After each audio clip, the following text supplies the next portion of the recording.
Imagine que tu as ta famille avec tes enfants, mais tu traverses des moments difficiles. Tu contactes ton ami de très longue date qui lui est dans une situation aisée. Tu lui expliques que tu traverses une crise et que tu as du mal à nourrir tes enfants. Ton ami, très gentil, te promet de te venir en aide et il t'envoie la liste de tout ce qu'il va t'offrir comme don. Du riz, du maïs, du Nil, de l'huile, des condiments et même un peu d'argent. En tant que bon père, tu informes la bonne nouvelle à tes enfants et tu leur donnes la liste de tout ce que tu vas ramener à la maison. Mais entre-temps, ta relation entre toi et ta femme, c'est ce qui vous conduit au divorce. Tu te rends chez ton ami pour récupérer le don.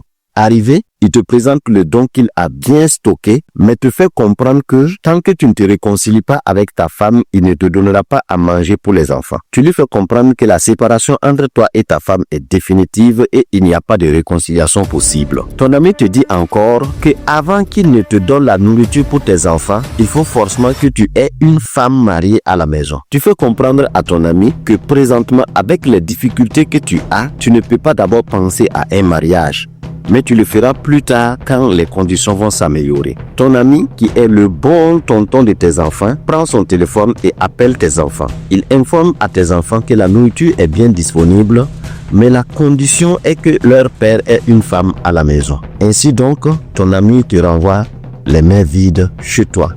En faisant ainsi, ton ami veut mettre tes enfants dans une situation difficile, les appauvrir davantage, les affamer davantage, afin de les pousser à se révolter contre toi et t'exiger à ce que tu aies une femme. Mais tes enfants, comprenant ce que tu traverses, décident de te soutenir, de te supporter malgré qu'il n'ait pas à manger. C'est exactement ce qui s'est passé entre le Burkina et la France. Concernant le projet de l'interconnexion du barrage de Guiti au système d'adduction d'eau potable de la ville de Ouayouguia, le projet devait être financé par l'Agence française pour le développement et la Banque islamique pour le développement, pour un montant d'environ 10 milliards. L'étude de faisabilité a été effectuée et un appel d'offres a été lancé en 2021 et des entreprises ont d'ailleurs postulé. Mais rappelons-nous qu'en 2022, il y a eu un double coup d'État au Burkina Faso. Rapidement, des sanctions économiques ont frappé le Burkina. En coupant l'aide au développement, la France voulait exiger